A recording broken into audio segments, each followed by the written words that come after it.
Assalamualaikum warahmatullahi wabarakatuh. Ketemu lagi di program Hendyshine Media. Kali ini saya sedang ada di Bubun Kopi yang sudah bertambah namanya jadi Bubun apa, Kang? Bubun Corner. Bubun Corner. Kenapa dirubah tuh, Kang? Hah? Kenapa dirubah atau ditambah? Mau dikonsepin jadi kayak pusat jajan serba ada Pujasera. Oh, jadi pusat jajan serba ada. Jadi kayak food corner lah. Nah, jadi food corner. Oke. Nah, ini Nggak hanya kopi doang. Nggak hanya kopi doang ya. Tapi sebelum itu kita perkenalan dulu nih Ya. sama Kang, siapa namanya nih, Kang? Sony. Kang Sony. Kang Sony, latar belakangnya apa, Kang? Latar belakangnya ini. Latar belakang apa dulu nih? Latar belakang pendidikan atau apanya, bebas atau bisnisnya nih? Oh, oke.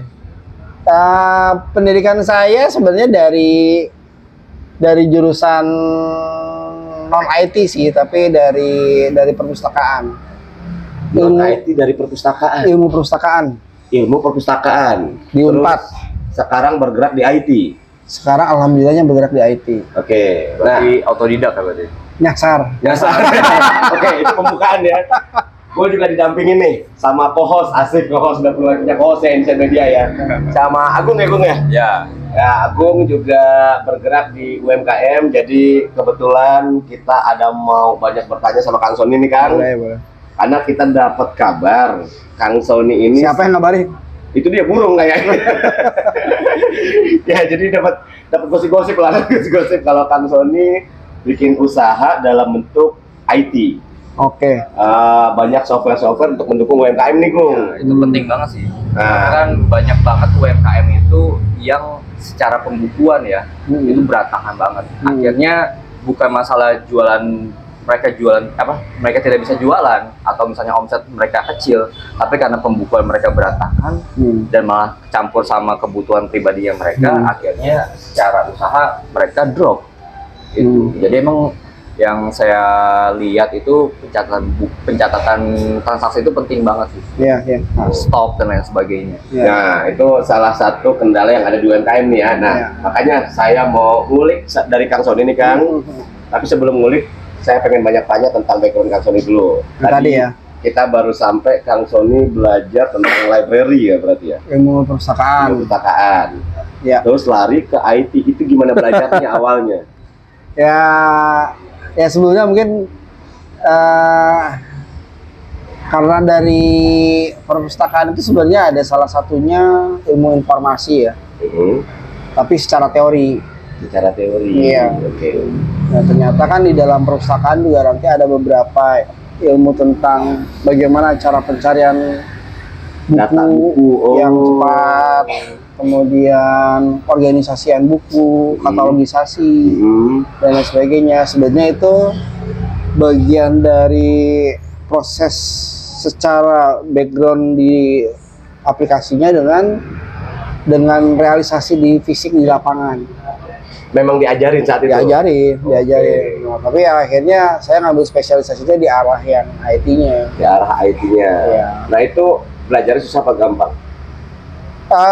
Karena saya otodidak ya belajarnya, hasil ya jadinya karena dibawa kebutuhan hidup. Kebutuhan itu. Akhirnya pivot ya. Akhirnya pivot.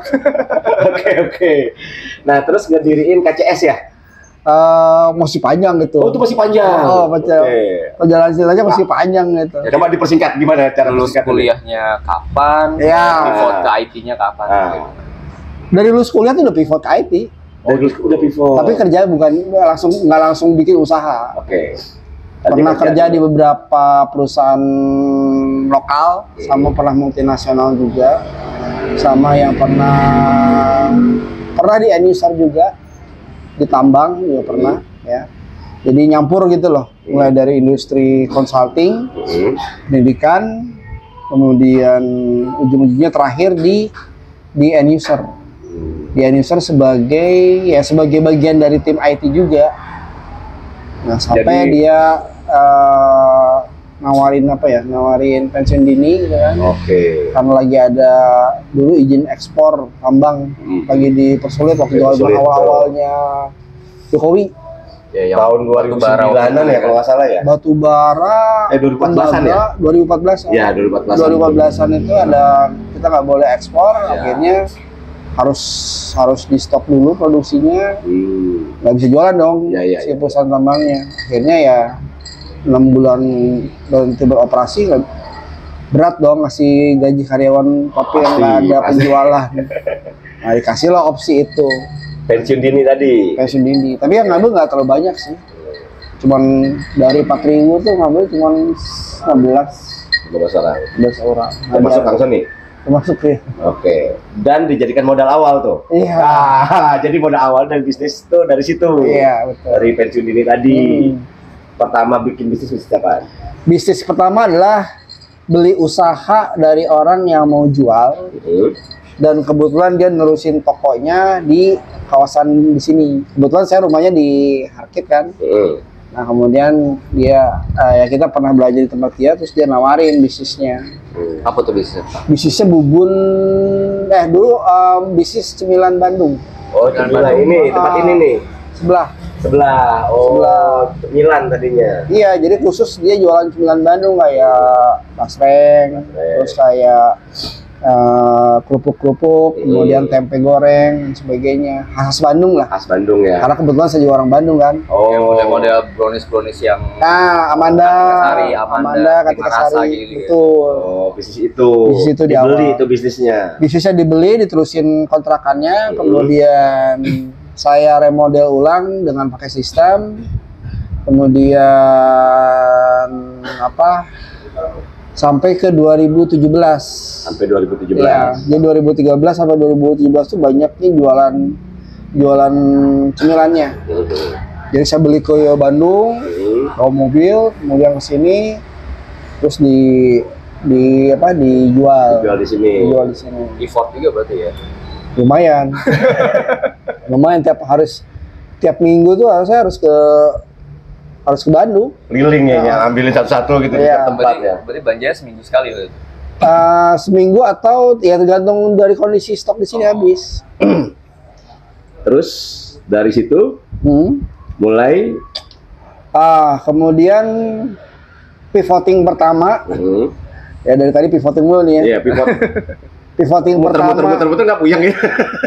Pivoting pertama tuh adalah ketika melihat bahwa saya kan dari laporan data penjualan, kita bisa melihat ternyata kok makin kesini makin menurun gitu loh. Apakah mungkin dari daya beli masyarakat atau dari keterlibatan masyarakat, dari kondisi bahan bakunya juga atau gimana? Nah, dibanding dengan effort dan pendapatannya, ya kita melihat bahwa ternyata marginnya nggak terlalu besar. Kalau di bisnis makan kayak itu kan nggak terlalu besar ya. Dan kalau misalnya kita bolak-balik Jakarta, Bandung, Tangerang, Bandung kan boncos juga lama-lama. Nah itu kan berarti kita harus memperbandingkan antara pendapatan kemudian cost dengan expense kan. Sampai ujungnya duanya adalah si net profitnya. Nah ketika melihat seperti itu, terus kebetulan saya juga lagi belajar kopi. Lagi belajar kopi juga. Belajar kopi dalam artian beli beberapa perangkat. Beli bawa peralatan kopi, ya lihat dari YouTube, dari orang-orang kayaknya asik nih kopi. Belajar sendiri yang tadinya asalnya kopi saset, saya rubah dengan konsep menjadi kopi yang kopi asli. Nah, belum bikin ya, belum bikin kafe nih baru. Belum kafe, itu masih permulaannya dulu. Untuk pribadi dulu, konsumsi pribadi dulu sama di kantor. Ya, saya pasang mesin kopi, kemudian ya setelah bikin yang bubun 9 itu, di sebelahnya saya bangun usaha IT. Di sebelahnya bangun usaha IT. Iya. Di tahun 2017 itu. 2015. 2015. Berarti dari cemilan sama IT lumayan beda setahun doang dong. Iya, karena kan sebenarnya sudah ada inisiatnya ya. Jadi pada saat saya keluar, saya juga saya mikirnya adalah sebelum mulai bisnis IT atau sebelum mulai bisnis ini, saya memang awalnya consulting Consulting. Sebelum saya pindah ke end user itu kan. Nah, dia Consulting di bidang IT. Consulting di bidang IT. Nah, consulting di bidang IT ya saya cuma nerusin doang sebenarnya. Klien-klien saya yang lama, kemudian kontak-kontak saya yang lama, kemudian saya coba dekatin lagi.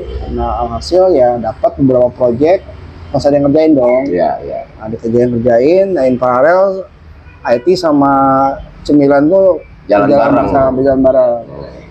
Makanya dibuat dua usaha, namanya usahanya berbeda dengan yang ini.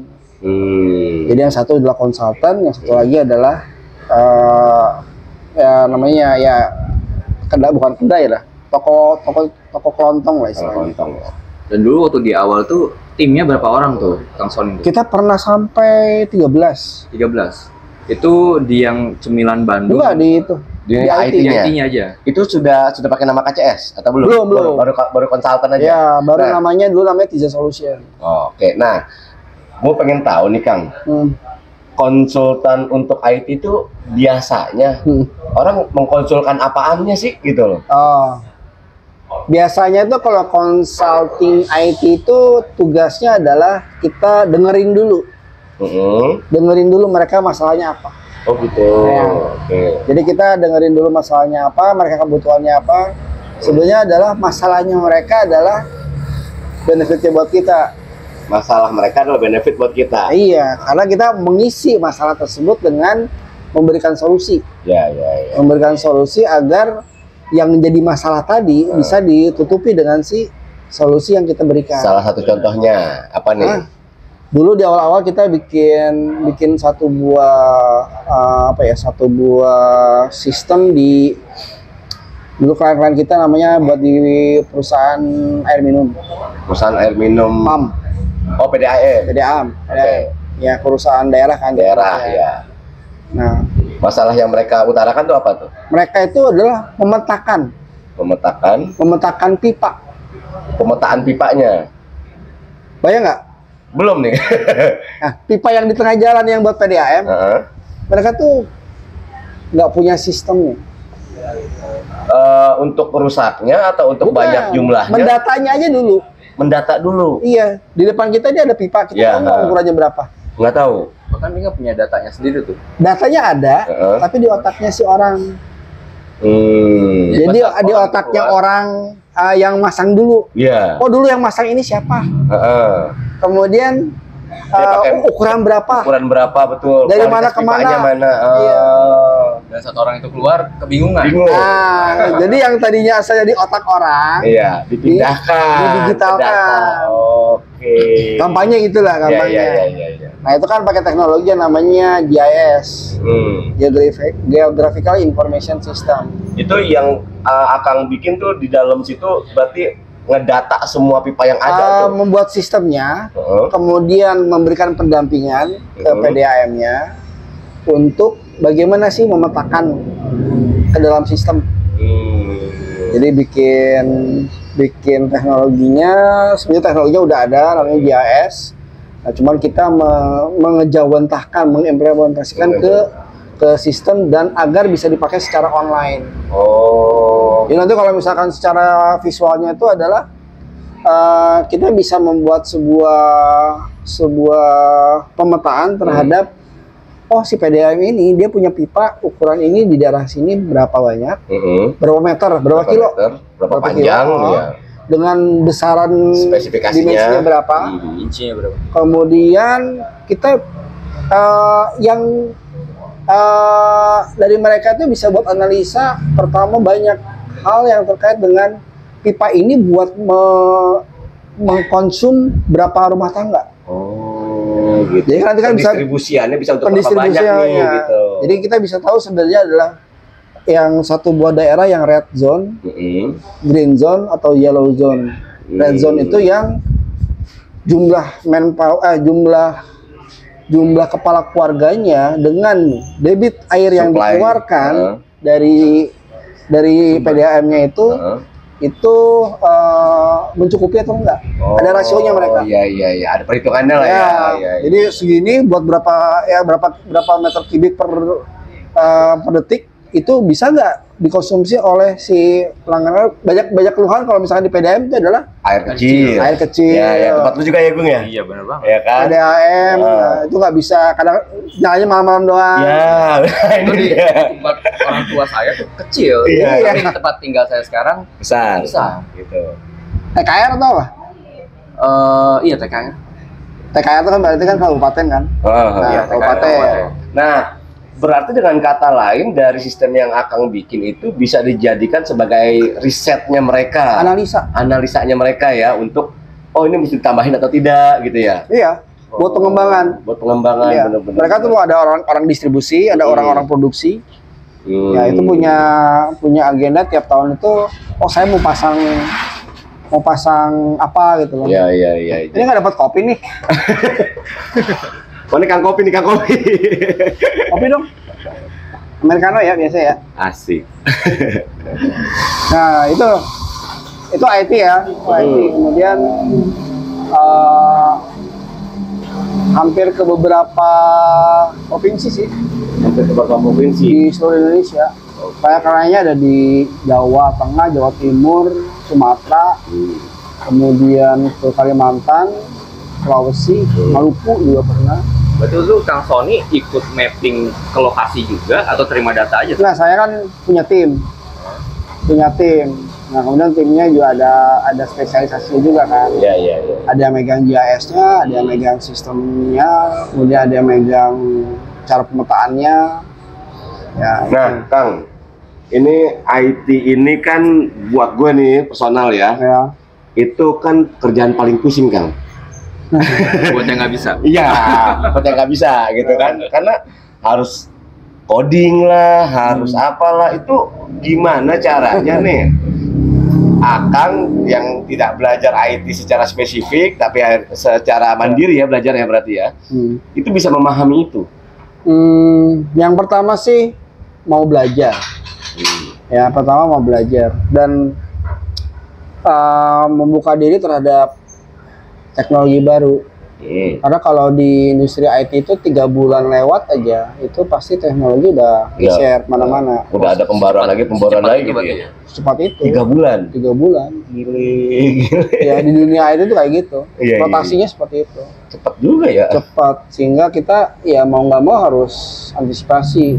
Karena walaupun kebutuhan bisnisnya memang belum sampai ke sana, tapi ya kita harus berpikir oh ini bisa dipakai buat apa, bisa dipakai apa. Upgrading ilmu lah ya intinya ya. Ya, upgrading ilmu. Nah, dari situ baru kita kalau saya sih berpatokannya gini. Bahasa pemrograman itu jangan dihafal. Jangan dihafal. Iya, jangan misalkan oh perintah ini buat ini apa ya? Ingat kayak kita ngapalin apa? Kayak Pelajaran SD dulu. Pelajaran SD dulu kan. Yang penting itu adalah logikanya. Oke, sip. Thank you Arya. Berarti prinsip kerja sistemnya itu ya? Prinsip kerja sistem sama prinsip kerja bahasa pemrogramannya. Karena bahasa pemrograman itu sebenarnya kayak bahasa Jawanya air itu apa? Banyu. Iya. Bahasa Jawanya apa? Bahasa Sundanya air apa? Cai. Ya. Jadi sebenarnya cuma hanya membedakan persepsi personifikasinya aja kan. Yang tadinya asal bahasanya adalah banyu kalau versi bahasa Jawanya, kalau bahasa Sundanya adalah cai. Nah, ujung-ujungnya tapi dalilnya adalah air. Iya. Pemahaman tentang air tadi. Oh, kalau air itu kayak gini-gini. Kalau versinya Java tuh seperti ini. Kalau versinya Sunda tuh seperti ini. Sama dengan programming juga. Setiap program, nah ini berapa banyak jenis program yang bahasa program yang dipakai? Banyak. Tapi ya saya juga nggak nyentuh semua. Oh, sesuai kebutuhan aja. Sesuai dengan kebutuhan dan tentunya kita berpikir banyak hal sebelum menyentuh sampai ke sana kan. Tentang perkembangan kedepannya, kemudian aspek dari sisi legalnya juga, karena ada beberapa pemrograman yang harus pakai toolsnya harus berbayar. Oh iya. Terus ada lagi bahasa pemrograman yang memang tidak, bukan peruntukannya untuk bagian ini, kayak bikin kayak ada namanya SCADA, kemudian ada beberapa yang lain itu pasti punya kegunaan dan ciri khas masing-masing, beda-beda. Ya, nah, itu yang menjadi apa ya, yang menjadi, makanya kalau saya detailin lebih banyak itu mungkin terlalu banyak sih. Nggak cukup kayak episodenya. Cuma poin saya itu adalah gini, kalau kita kembalikan lagi pertanyaan dari Mas Hendiatsa itu adalah cara belajarnya gimana? Iya. Nah, itu cara belajarnya kan. Karena kan banyak nih yang apa namanya pemirsa Hendisan Media gitu kan, atau misalnya teman-teman lain yang pengen belajar coding kah, IT kah, itu kebingungan nih mereka mulainya harus dari mana gitu kan. Terus cara buat gimana mereka cepat memahaminya gitu kan. Ya, ada nggak sih tips atau triknya, atau misalnya ya karena saya punya tim, kadang-kadang saya ngambil tim itu dari orang yang tidak ngerti, dari yang basic, dari nol ya maksudnya. oh, berarti sama sekali nggak punya basic. Nggak punya Berarti basic, diajarin dong sama Akang. diajarin. Oh. Diajarin. Ada beberapa nih yang Ada Agung misalnya. Agung salah satunya, ya. Agung Sebelum belajar Agung sebenarnya lagi. Oke, jadi biasa ada teman apa ya, komunitas saya di Cerita Alam, namanya Agung. Dia di sini ya, dia ikut di KCS ya. Dia awalnya nggak tahu sama sekali tuh pas gabung di sini. Iya. Oh, Dia kan jurusan apa sih? Jurusan fisika. jurusan naik gunung nih. dan itu nih berarti ini ada bisa jadi acuan nih.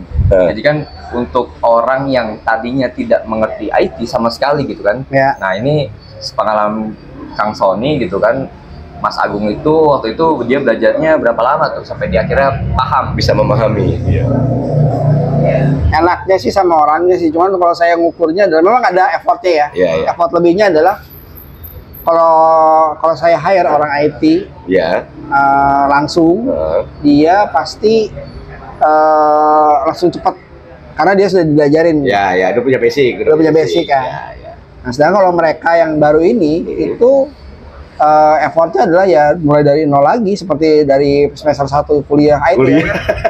Ngajak satu kenalin tentang ini engine ini engine ini gitu ya. Cuman ya saya ajarin dia itu sekitar 1 tahun.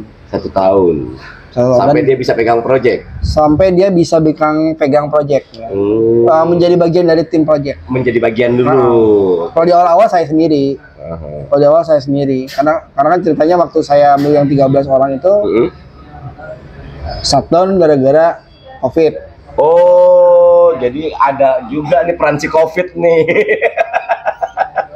Oh, jadi pas yang konsultan itu batasannya sampai si COVID. Yang pertama itu yang pertama ya, generasi pertama. Gen 1-nya. Ya. Belum pakai nama KCS. Belum. Oke, COVID, terus gimana lagi habis itu? COVID kan orang semua harus tiarap kan? Betul. Mencari cara masing-masing kan? Ya. Untuk survive kan? Ya. Ya salah satunya kan di industri kopi ini sama-sama juga kan? Nggak boleh jualan, ditutup. Nggak boleh, hanya boleh jualan online. Kalau orang mau nongkrong kok gimana sih? Tapi bukannya waktu pas COVID itu justru bisnis IT itu Lagi naik ya? Iya, nggak, kalau saya kan awalnya bisa bisnis PDAM kan? Iya. Di PDAM itu perusahaan daerah. PMD lah, berarti perusahaan daerah kan, Perumda. Mereka anggaran yang biasa dipakai buat pengembangan itu dikonversi menjadi di semua daerah. Buat bantuan ke masyarakat. Iya. Oh, makanya proyek berhenti. Makanya banyak proyek berhenti. Dengan kata lain, yang tadinya cadangannya itu dipakai buat proyek pengembangan ke depan yang sudah kita planning, tiba-tiba stop. Ya, puyeng dong. Kebetulan ya dulu kita memang area spesifik PDAM banyak gitu kan. Iya. Nah, area spesifik PDAM banyak ya, ketika sudah nggak ada opportunity lagi, ya kan kita harus berpikir dong. Pivot lagi. Betul tuh, yang consulting itu kliennya itu hanya PDM itu. Bajaknya PDAM. Banyak ya. 90% Indonesia ya. Se-Indonesia. Menggarap itu aja udah habisin waktu banget. Waktu pikiran. Iya. Dan lebih monolitik. Iya. monolitik, jadi emang Itu aja. itu aja Fokus gitu. jadinya, Fokusnya ke situ doang. Cuma jadi jeleknya adalah Nggak ngembangin. bukan nggak ngembangin. Artinya dia ketika kebutuhannya itu keahlian kita dan line bisnis kita budgetnya ke arah sana, kita nggak sempat menciptakan tuh pasar baru. Iya. Saat mereka stop, ya Kang Sony juga Mikir kan? bingung jadinya. Bingung kan? Harus pivoting, harus mikir cara lagi bagaimana untuk survive lagi, dan Itu kita bikin apa tuh? ya akhirnya sebenarnya dari awal ya sebelum COVID itu kita udah sempat belajar sama sistem namanya Odoo. Oh, Ya. oke. Nah, sistem Odoo itu adalah ERP yang open source. Itu untuk apa tuh sistem itu? ERP itu Enterprise Resource Planning. Enterprise Resource Planning. Jadi sebenarnya lebih ke arah bagaimana membuat sebuah bisnis yang sedang berjalan dibantukan oleh sebuah sistem untuk menyambungin semua bisnis proses. Untuk nyambungin semua bisnis proses. Iya, karena kan sebenarnya yang namanya bisnis kan mulai dari pembelian bahan Iya. baku, kemudian produksi menjadi barang siap dijual, kemudian dijual menjadi ada distribusinya Ya. dan sebagainya. Itu harus ada Alurnya tuh. Alurnya. Yang dibaca, dipetakan sama si sistem. yang dipetakan oleh kita sebagai konsultan, dibantu oleh sistem. Oh. Jadi sebenarnya si tools ERP ini dipakai untuk membantu kita menyesuaikan dengan kebutuhan bisnis dari masing-masing klien. Nah, itu bisa untuk bisnis kecil juga atau hanya untuk bisnis besar? Bisa dua-duanya. Oh, bisa semua Bisa berarti ya? semua. Ya karena kelebihannya Odoo ini adalah dia sebenarnya tergolong ERP yang buat kelas kecil. Oh, justru malah untuk kelas kecil. Tapi bisa dipakai buat kelas besar. Oke. Jadi Tapi benar-benar butuh pengembangan tambahan ya? butuh effort. Effort tambahan. Butuh effort Ya tambahan. kayak Agung ini kan punya bisnis laundry ya, Agung ya? Iya. Nah, berarti itu juga bisa tuh kayak dari pembeliannya, pembelian bahan bakunya misalkan seperti Penjualannya, POS-nya, itu. terus pemesanannya, Ya. terus nanti ada transaksi yang masuk, kemudian itu kan jasa ya, itu jasa kan. Tapi kan nanti kasih tahu bahwa udah selesai. Oh iya. Misalnya produksi bisa nge-link tuh ya. sama- Iya, Oh, nanti pada saat dia udah selesai produksi, pada udah selesai di ini tinggal masuk ke orang bagian depannya itu adminnya ngasih WA. Ke- Pak, produk ini barang nota ini udah selesai. Notanya udah selesai, akan diambil. Kalau diaplikasikan ke kayak warkop atau warteg gitu atau rumah makan Padang itu bisa juga nggak? Bisa aja. Bisa aja ya. Bisa aja. Tinggal bagaimana Kang Sony create Ya, menganalisis si bisnis proses tadi, nanti baru Ya. dibentuk tuh ya, Betul. khusus untuk itu gitu. Oh. Karena terutama yang kayak model warkop atau misalnya warung kelontong ya, itu kan mereka biasanya kebingungan untuk stok off barang tuh. Ya betul Kang. Akhirnya betul. mereka loss gara-gara itu juga bisa. Gitu. sebenarnya bukan stok omnam sih. Kalau menurut saya sih ya, menurut saya adalah ya kalau dia kelontong ya. Kalau kelontong itu sebenarnya adalah pencatatan barang keluar, barang masuk, kemudian penjualannya itu yang sering loss, bukan masuk stok opnam. Stok opnam itu sebenarnya sekali doang harusnya. Oh gitu. Sebenarnya kalau dalam toko kelontong itu sekali aja si stok opnam itu. Oh, Berapa jumlah item barang ini? Pas di awal aja ya? Iya, di awal. Nanti pada saat ada barang masuk, ada barang keluar udah kecatat semua tuh. semua. Oh, Ya ketika saya iya, jual iya, 10, iya. berkurang 10 dong dari stok. 10, benar. Untuk item ini kan. Iya. Kalau ada barang masuk lagi 20, berarti item ini nambah 20. Ya. Yang tadi saya keluar 10, ketambahan 20 berarti misalkan 10 kurangin 10, 0 tambah 20 jadi 20 lagi. Iya. Tapi sih emang stok kamu tetap perlu sih Kang. Di awal sebenarnya. Kalau itu lancar ya. Kalau lancar. Kalau misalnya Iya. biasanya ya, biasanya Ada loss. tahu ada misalnya toko kelontong atau misalnya kayak di laundry aja lah. Ada yang bermain nih misalnya gitu kan. Misalnya stok di sistem itu misalnya taruhlah kayak toko kelontong barang ada 20, ada 20, tapi pas dicek itu hanya 15. Nah itu. Ya itu gini. Bukan sebenarnya banyak kalau saya temuin di lapangan tuh bukan masalah di sistem sih sebenarnya. Masalah di SOP. Sistem operating procedure ya. Sebenarnya kalau kita mau manual semuanya pun bisa. Bisa, ya. Ya, asal SOP-nya benar. Ya.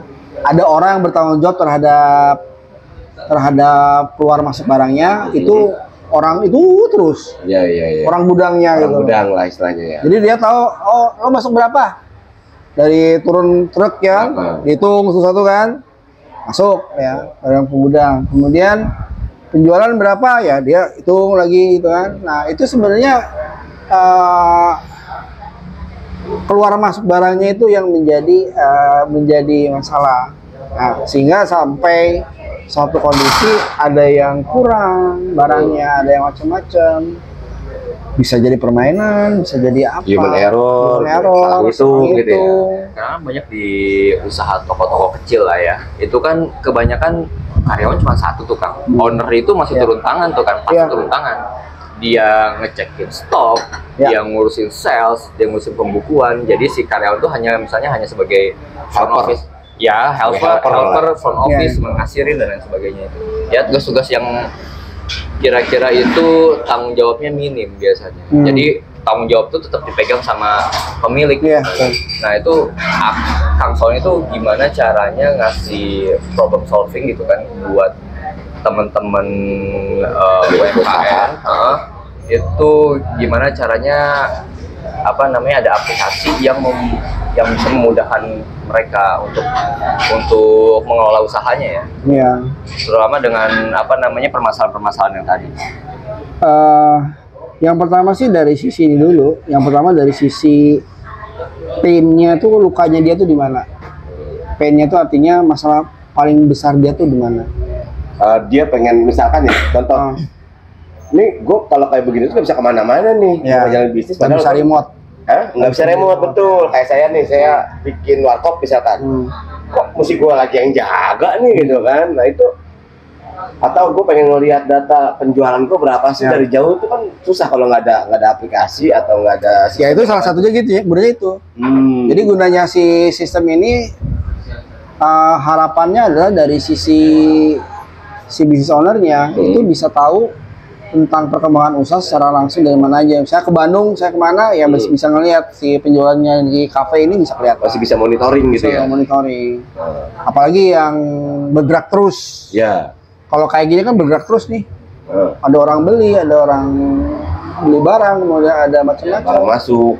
Hasil akhirnya satu hari itu berapa omsetnya, kita tahu berapa yang masuk cashnya, berapa masuk yang ke banknya, berapa masuk yang QRIS dan sebagainya. Itu kan sebenarnya sebuah bisnis umum ya, bisnis umum yang harus kita jadikan sebagai didigitalkan ya. Nah, ketika berbicara tentang konsep bisnis tersebut ke business owner, apalagi ke UMKM, itu masalahnya adalah ngapain saya pakai sistem, saya cuman jualan kayak gini aja, saya nggak mikirin masalah untung ruginya, yang penting saya bisa hidup dan keluar masuk barang saya terjamin, dan juga saya bisa beli mobil berapa banyak gitu kan. Nah itu yang menjadi kendala di kita itu adalah pemahaman mereka terhadap bisnisnya tersebut dan memandang sistem tersebut menjadi nice to have. Nice to have itu artinya ya ada pun nggak apa-apa. Kalau misalkan nggak ada masih bisa jalan. Ya, nah jadi pendekatan nice to have tadi yang menjadi kendala apa ya, menjadi hambatan di lapangan ketika berhadapan dengan UMKM. Ngapain sih gua ribet-ribet pakai kayak ginian? Ya, kalau bisnis besar dengan puluhan karyawan, prosesnya lebih kompleks, perlu pakai itu. Tapi ini ya, ya biasa sih itu tinggal perubahan mindset si business ownernya. Iya, betul. Karena jujur Kang, kayak saya kan punya laundry ya, punya laundry. Dulu waktu manual sekali, itu kan repotnya setengah mati tuh Kang. Nah, saat punya aplikasi, itu memudahkan banget itu. Mau pasti. Saya lagi nongkrong sama Mas Hendy, ya kan? Saya misalnya mau lagi jalan-jalan sama keluarga, omset sekian. Itu uang masuk sekian. Tapi ada permasalahan yang... Nah, sekarang gimana? Punya masalahnya apa? Jadi permasalahannya gini Kang, kalau misalnya di rincian uang masuk itu kan ada cash, ada apa namanya kalau di Transfer. ya ada edisi itu transfer lewat bank ya kan, ada yang e-wallet kayak misalnya dia nonton Dana. pakai QRIS, pakai Dana dan lain sebagainya, itu kan beda masuknya tuh. Tapi yang kalau misalnya cash pasti kan emang udah terima dari kasir, dia masukin ke sistem gitu kan, tinggal di-update di sistemnya aja. Kalau misalnya kayak QRIS, apa namanya e-wallet, semuanya juga langsung masuk ke sistem, Ada reportnya. Tapi untuk yang edisi, misalnya orang yang transfer langsung ke rekening saya gitu kan misalnya, itu harus saya manual tuh kan. Iya. Manual dalam artian ya saya harus update setiap hari tuh ke admin ya gitu kan. Transfer masuk hari ini misalnya atas nama Bubun, atas nama Hendy sekian rupiah. Nah itu bisa nggak sih kan Dibikin otomatis. dibikin otomatis. Jadi tidak perlu si kasir itu tanya ke saya, dia bisa connect ke Ini bank account-nya saya gitu. Mau dilihat dari per customernya atau apanya? Atau lihat dari apanya? Lihat dari transaksi harian. Dari transaksi harian yang masuk ke bank account itu. Oh. Tapi pengennya sih kasir itu tidak bisa untuk melakukan transaksi, hanya untuk melihat saja. Pertanyaan yang berikutnya adalah rekening itu rekening pribadi digabungin dengan bisnis atau rekening bisnis khusus? Bisa digabung sih kan. Nah, itu. Tapi seandainya itu Kalau seandainya bisa. bisa.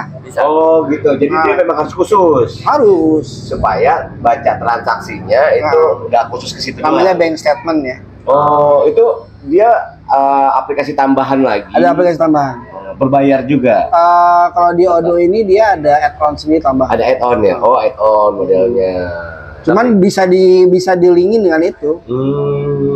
Tapi itu si kasir hanya terbatas untuk melihat mutasinya saja ya. Kalau custom melihat mutasi, custom melihat mutasinya aja, ngeliat transaksi keluar masuknya kan. Tapi kalau dari sisi business owner harus bisa ngelihat dong nominal duit di rekening itu ada berapa. Nah itu berarti dia cuma hanya memantau masalah lalu lintas datanya aja. Nah ada satu lagi yang harus diperhatikan, pemahaman terhadap konsep akuntansinya. Pemahaman terhadap konsep akuntansinya harus setiap business ownernya itu ngerti nggak dengan beberapa laporan dasar akuntansi. Nah itu dia tuh. Itu dia. Itu yang menjadi momok dari setiap business owner itu adalah, waduh, ngebayangin gue harus bikin laporan keuangannya sendiri. Nah itu di aplikasi itu ada nggak sih kan? Ada, Kita akhirnya ada. ya udah nih, gue udah enak nih terima laporannya nih gitu loh. Jadi ada dua sisi kan, yang paling basic di dalam usaha itu. Kalau saya sih berprinsip ini, sekecil apapun bisnis, mau laundry kayak, mau kelontong dan sebagainya. Pertama, tahu nggak konsep akuntansinya dulu? Ya. Paling minim kan uang masuk uang keluar. Paling minim itu. Iya, Cuman sekarang kalau toko kelontong, Iya. toko kelontong itu yang dicatat apa? Stop. Stok. Stok itu nilai ada duitnya nggak? Harusnya ada. Harusnya ada kan? Ya harusnya ada. Itu menjadi apa? Modal. Bukan modal. Bukan modal, menjadi Aset. Bukan valuasi barang. Valuasi ya. Valuasi barang. Kalau modal itu di awal. gitu ya. Kalau modal itu modal di awal, misalkan saya ngetorin modal misalkan 50 juta. Ya. Nah, kemudian 50 juta saya beli buat Apa aja? buat valuasi barang ini, buat barang-barang apa. Nah, yang sering miss dari orang-orang itu adalah lu punya barang berapa yang siap dijual, berapa banyak barang yang mau dijual sama kita, tahu bahwa nilai valuasi kita tuh yang masih ngendon di gudang itu berapa banyak. Berapa banyak? Ya, gimana kita mau konversi itu menjadi duit? Kan prinsip akuntansi adalah Merubah barang jadi uang. bukan Oh bukan. beli semurah-murahnya, Ya. jual semahal-mahalnya kan. Prinsip akuntansi. Gitu kan? Iya. Nah, supaya kita dapat keuntungan Sebesar-besarnya. sebesar-besarnya. Besarnya betul. Nah, pada saat kita bikin satu buah proses yang seperti itu, ya kita harus memperhatikan pertama adalah nilai stok barang kita itu berapa. Apalagi kalau barang-barang yang aging. Aging itu artinya yang stoknya tuh bisa ada apa expirednya. Ya, punya masa. Punya masa Berlaku, expirednya. Punya masa expired. Nah, kalau kita ngontrolin tiap hari kita mau ngeliatin satu-satu ini barang masuk tanggal berapa, kemudian catat. Aduh, ngap dong. Ngap juga itu. Berapa banyak karyawan kita harus butuhkan untuk handle seperti itu kan? Oh iya juga ya. Ya, nah, yang kita Di sistem tuh ada tuh ya. harusnya ada. Oh. Harusnya ada ketika dia masuk misalkan tanggal Barang, sekian. ya. Dan barang ini stoknya adalah dia punya masa garansi, punya masa aktifnya itu adalah Berapa lama? evaluasinya itu Iya. sampai tanggal sekian. Iya. Nah, berarti ketika masuk barang yang batch yang kesekian itu adalah barang-barang yang punya masa valuasinya atau masa garansinya atau masa periodiknya itu 3 bulan misalkan. Jadi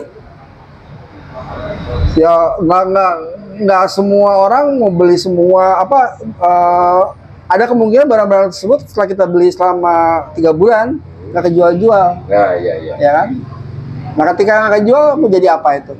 Dead stock jadinya. Jadi waste. Mau dijual nggak bisa, ya berarti kan kita harus berpikir, wah ini gua harus kasih promo dong. Iya. Ya.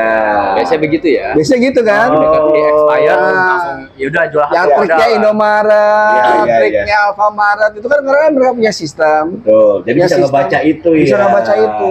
Yang akhirnya si business owner bisa ngambil keputusan, oh gua harus ngambil keputusan A nih. That's why. Oh, itu pentingnya ya. Jadi supaya si sistem tersebut ya, artinya si business owner-nya itu terbantukan.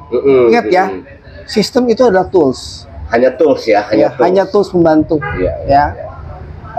Nggak semua bisa dilakukan oleh sistem, Iya. tapi ya harus ada keterlibatan dari sisi manpower-nya sendiri atau si yang Business owner-nya, megangnya, business atau- owner-nya, pemahaman terhadap bisnis tersebut sama bagaimana menggunakan sebaik-baiknya. Iya.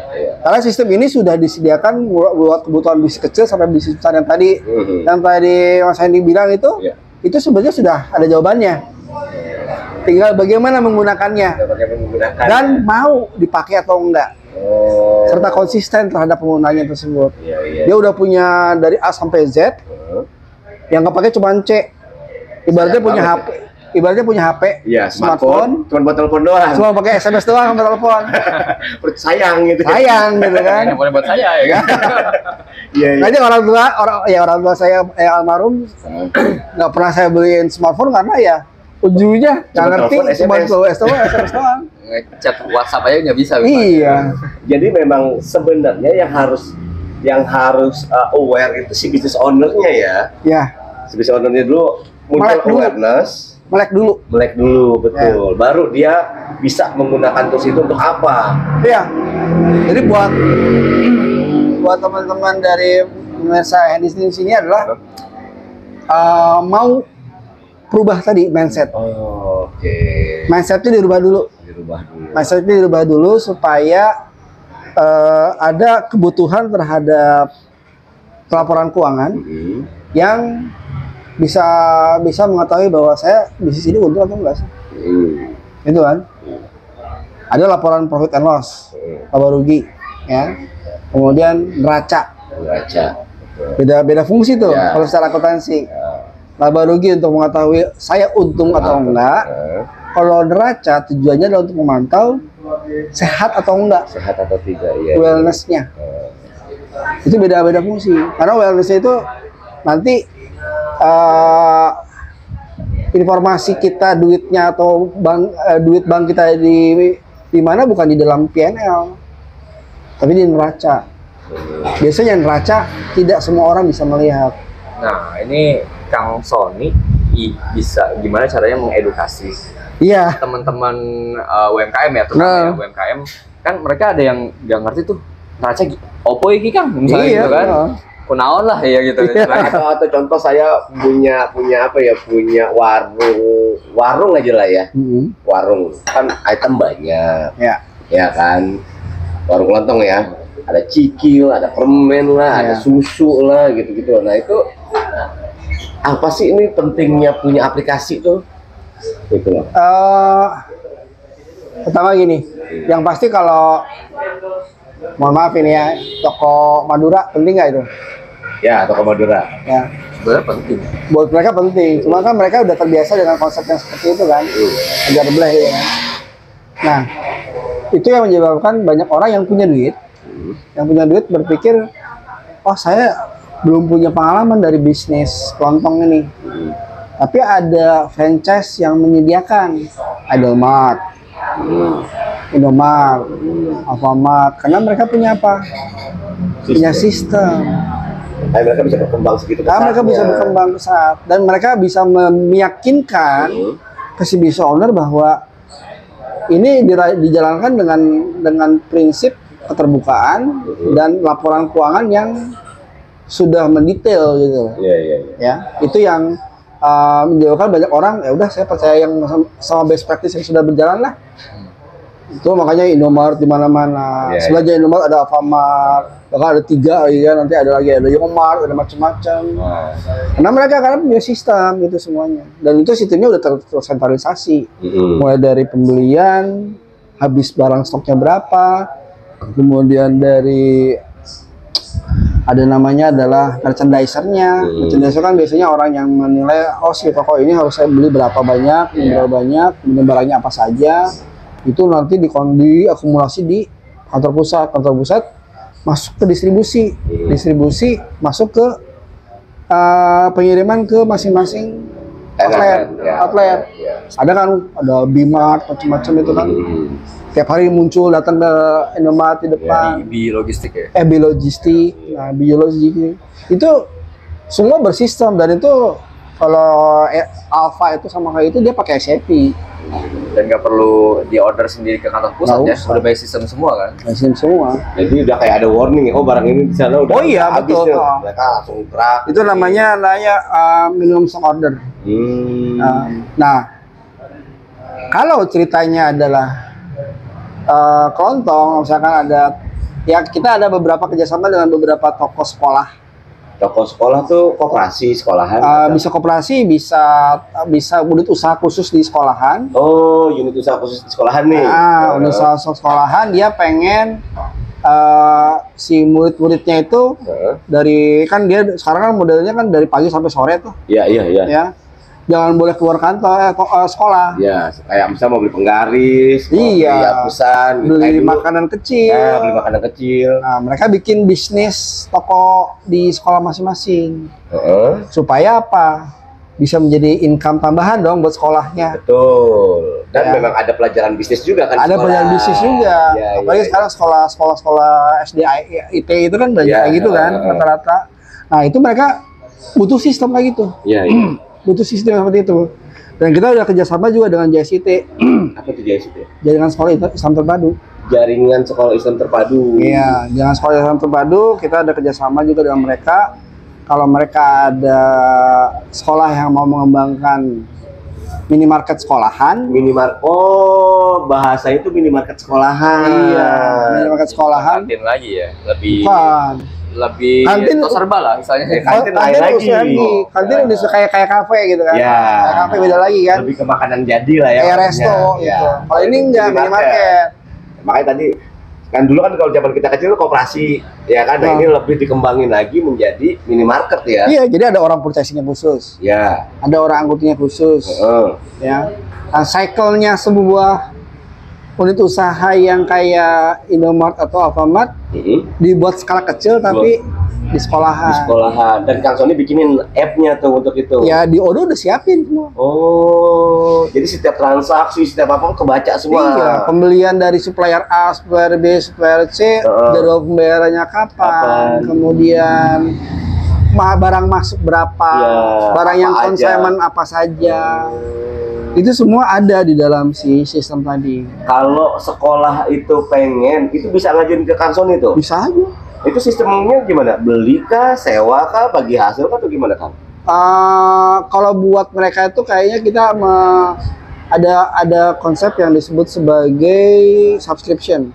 Subscription berarti dari penjualan. Oh, langganan. Jadi setiap bulan. Per bulan atau per tahun misalnya gitu. Oh, gitu. Biasanya per bulan sih. Per bulan. Karena kan di minimarket di sekolahan itu marginnya kecil. Marginnya kecil, tapi kan kontinuitasnya tinggi. Kontinuitas tinggi. Nah, kalau dia harus beli dengan nilai, kalau misalkan beli putus gitu ya. Beli putus itu mungkin mereka nggak sanggup. Ya. Tapi kan juga bahayanya kalau beli putus maintenance-nya bingung. Iya, makanya kita kita menciptakan konsepnya adalah bikin satu piloting di salah satu sekolah di Bintaro, ya. Nah dari situ kita tinggal menduplikasi. Untuk ke sekolah-sekolah lain Iya. yang nanti pengen. Selama kalian bisa ngikutin proses bisnis yang ada di sekolah ini, Iya.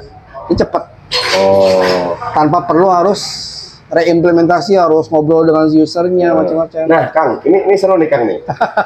Jadi boleh nggak gue diizinin nggak nih next ya Nah. Media, gue coba ngeliput ke sana. Boleh, melihat- boleh ya. Boleh, Tapi next di time di daerah Bintaro sih. daerah Bintaro itu khusus buat minimarket sekolahan gitu ya. Ya. Nah, ada lagi nggak tuh Kang yang dibikin sama KCS ini Kang? Yang Kita selain di itu bakery. nih, bakery. Ada bakery juga, kemudian ada perusahaan jasa internet. Oh, jasa internet lagi rame juga tuh ya. Terus tapi yang nggak skala gede. Ya skala yang UMKM-nya aja buat kayak RT RW net kayak gitu-gitu ya. Atau buat yang personal nih, kayak misal gue bikin Enggak, ini buat ya semacam kayak IndiHome lah. Tapi kelas. dia private. Ya. Dia buat tapi dibuat di satu kota. Di Surabaya. Buat di satu kota. Jadi dia punya kliennya banyak, korporasi. 500 klien. Ya banyak sih provider internet itu yang di daerah ya. Iya. Kan banyak dia beli Itu akan bikin sistemnya buat mereka. Iya, manage sistem terkait dengan langganannya, Oh, billingnya, masalah billing. masalah billing ya bulanannya seperti apa. Iya. Nah, terus juga ada nih, Kang. Teman-teman guru nih. Kan sekarang sudah by app semua tuh. Laporannya lah, apalah, itu banyak yang komen ke saya. Gila lemot banget, gila ini banget. Itu masalahnya ada di mananya sih? Kira-kira di servernya kah atau di apanya kah gitu? Karena kan yang namanya aplikasi sekarang udah serba online. Iya. Harus ada tempat berpusatnya data ada di mana. Ya kita server kan sekarang Iya, ini. Nah itu aplikasi-aplikasi yang akan bikin juga ada servernya sendiri. Ada. Itu punya akang sendiri atau akang sewa server atau gimana tuh? Kita kerjasama, Oh gitu. kerjasama dengan cloud provider istilahnya. Cloud provider Iya. istilahnya. Cloud provider tapi yang private ya, bukan kayak Telkom, bukan kayak apa. Iya. Jadi sebenarnya kalau di dalam penjelasan sedikit ya tentang server ya. Iya boleh Kang. Banyak yang nggak tahu juga nih soalnya teman-teman. Iya. Kalau orang-orang mungkin ada yang berpikir kalau server itu cuma hosting. Hosting misalkan www.apa gitu. Iya. Nah, tapi sekarang udah berkembang lagi, tidak hanya menyimpan sebuah informasi halaman depannya sebuah perusahaan. Tapi proses aplikasi bisnis juga disimpan di dalam dalam hosting. Dalam hosting. Ya, jadi ada sebuah kalau hosting biasa yang hanya website aja itu mungkin saya minjem dikit dari satu server besar buat nyimpan hosting saya, di pointing ke alamat domain yang sudah saya beli, ya itu artinya hosting. Nah kalau namanya VPS atau VPS itu virtual private server. Virtual private server. Oke. Contohnya kayak laptop, ya. Ini kan satu mesin kan? Satu mesin kita anggapnya. Ini ada sebagian ini saya pakai untuk si perusahaan ini, tapi dianggapnya sebagai sebuah virtual.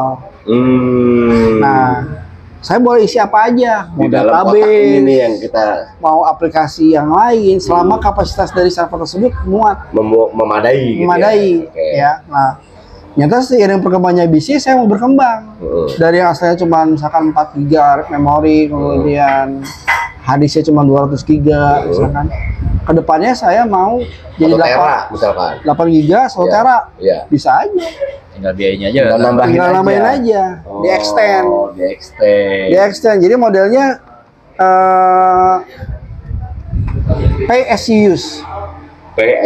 Berarti bayar sesuai kebutuhanmu. Oke. Kalau bisnis kita masih kecil, ya cukup yang kecil. Ya, cukup yang kecil. Tapi ketika mau berkembang kayak gini, tambahin aja. Tambahin lagi. Nggak usah beli satu servernya. Nggak usah.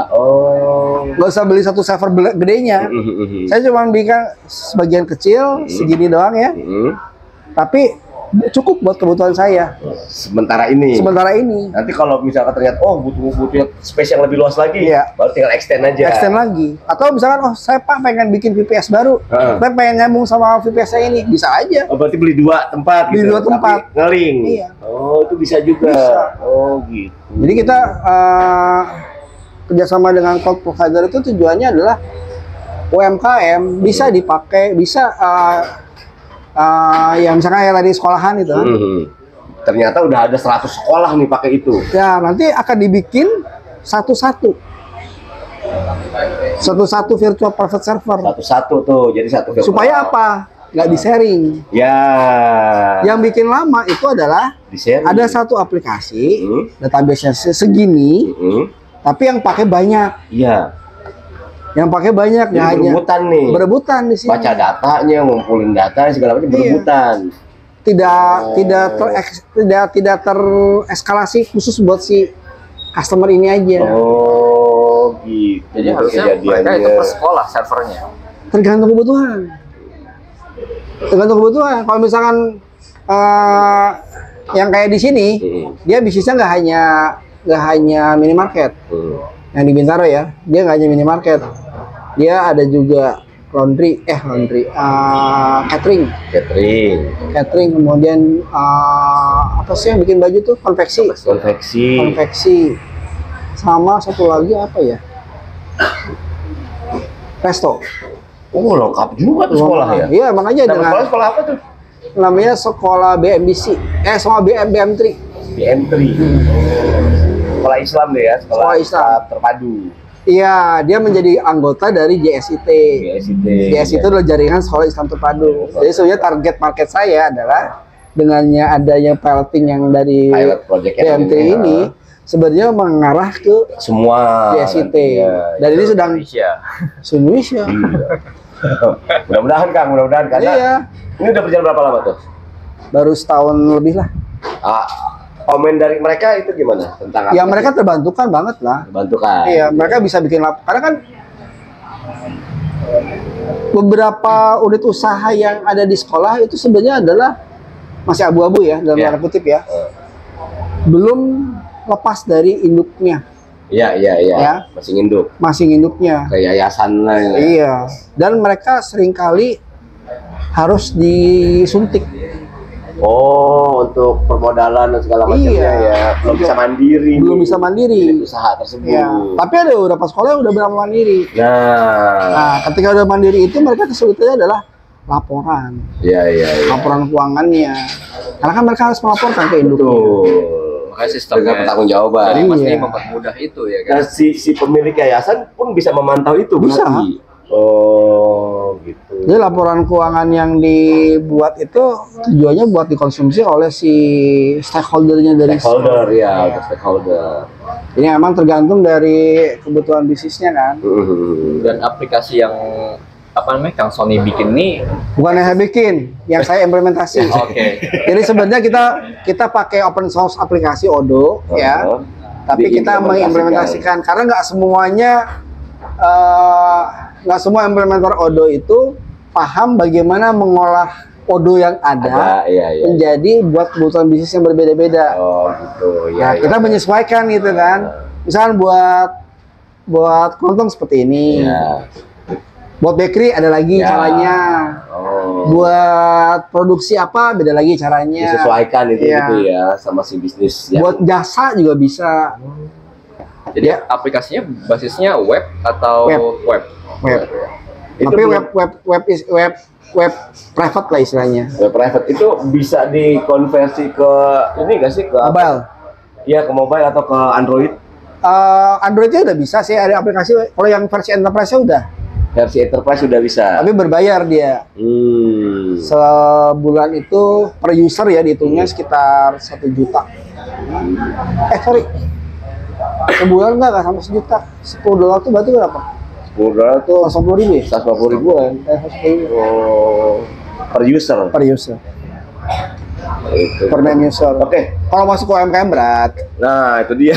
Tapi ada versi community-nya.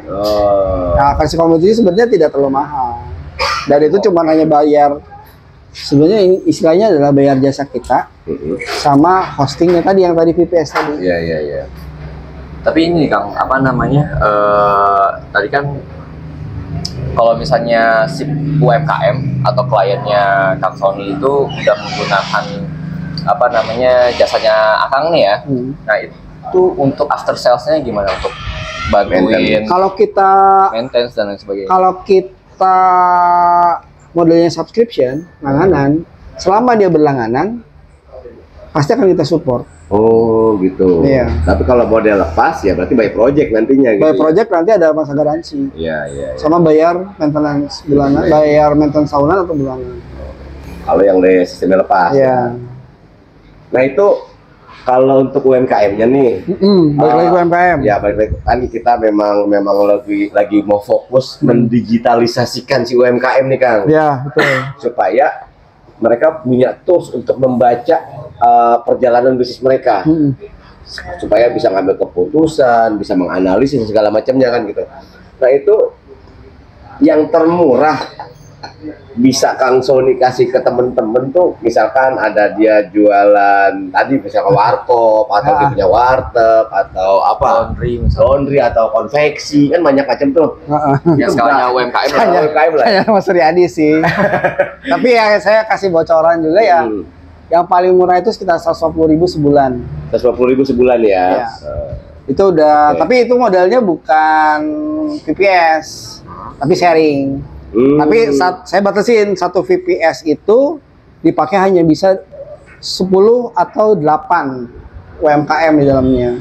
Oh, tapi bisa dibatasi. Jadi nggak satu VPS tapi dipakai buat 100 gitu enggak. Oh, dibatasin juga. Dibatasin. Karena saya mikirnya adalah kalau semuanya dimasukin ke dalam satu sini, kredit, iya, ujung-ujungnya ngelek lagi. Oh, mungkin juga itu kali ya masalah-masalah kenapa sering ngelek dan segala macam ya. Oh, di situ rahasia. Ya. Jadi memang dari sisi kitanya ngelihat dan melihat dari pengalaman di lapangan, yang paling optimal tuh kalau dengan kapasitas server yang seperti ini, ya 10 atau 8. Gitu. Ini kan kayaknya ngomongin tentang teknologi IT ini panjang banget nih. Next boleh nggak kita ngobrol lagi nih Kang lebih dalam apa kayak gitu ya, tentang apa by kasus gitu misalkan gitu ya. Karena boleh aja. Ini udah berapa lama nih kita ngobrolnya tadi nih kayaknya nih. Harusnya di stopwatch. Coba akhirnya nyebut udah berapa lama nih? Ada sejam lebih. Sejam lebih ya? Sejam lebih. Oke deh kayaknya. Kayak kita kan mau 7:30 kan? Setengah 8 sekarang udah hampir jam 9. Oh ya? Jadi Insan Media ini baru obrolan pertama kita segitu serunya ya. Next kita akan ngulik lagi ya Kang. Makasih waktunya nih Kang. Jadi bukannya saya memotong pembicaraan atau apa nih. Iyalah. Durasi. Kita ada episode kedua juga ya? Ya. Yang akan mungkin next bisa menjelaskan jauh. Kita pikirkan, ya saya sih berharap sih kita nggak hanya sampai sini doang sih. Karena kita mikirnya adalah bagaimana membuka mindset. Ya, mengedukasi, membuka mindset orang tentang betapa pentingnya digitalisasi ini gitu loh untuk sebuah bisnis. Oh, saya sih pengennya gini, saya udah ngobrol banyak sama Suryadi. Sur, bikin seminar lah di sini. Oh, boleh tuh Kang. Bikin seminar di sini, kemudian kita atau tempat yang lain boleh. Iya. Tujuannya adalah ya kita sharing, kemudian kalau perlu di online kan juga nggak masalah kan? Bisa lebih ini kan, tanya jawabnya. Iya. Bisa lebih membantu lebih mereka. Luas jaringannya.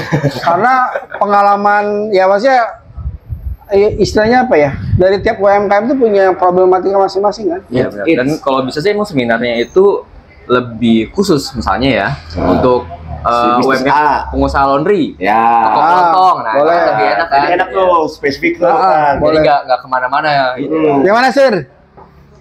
Wah, siap ya. Oh, memperhatikan ya berarti ya.